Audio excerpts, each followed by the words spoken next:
করি ভালো আছি, তো আমিও ভালো আছি। তো আজকে আমাদের বাড়িতে অনেক কিছু রান্না হচ্ছে, চলো তোমাদের সাথে শেয়ার করি। এদিকে দেখো মা আর মামি মিলে কি রান্না করছে। এদিকে দেখো কি রান্না করছো মা? মোরা মাংস। আর এদিকে রসুন ছোলাছুলি হচ্ছে। আর কি হবে? একটা স্পেশাল দেখলে আছে না বুঝবো এটা কি রান্না হইতাছে।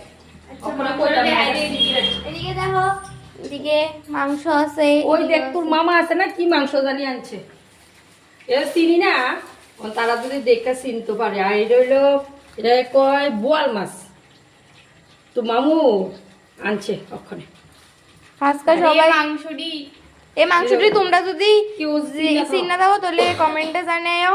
আর এদিকে সব রান্না টান্না জোগাড় হইতাছে আস্তে আস্তে। আবার ফ্রাইড রাইসও হইব, ফ্রাইড রাইস হইব বলে। আর এদিকে দেখো বদ্দি আছে, সানু আছে, কিন্তু ননও আজকে নাই। চাল করছে, ঠিক আছে? তুমি ফ্রাইড রাইসটা একটু দেরি হইব রান্না। তোমরা সবাই এখানে চলো। হুম, তো পরের ভিডিওতে তোমাদের সাথে দেখা হচ্ছে। Bye bye.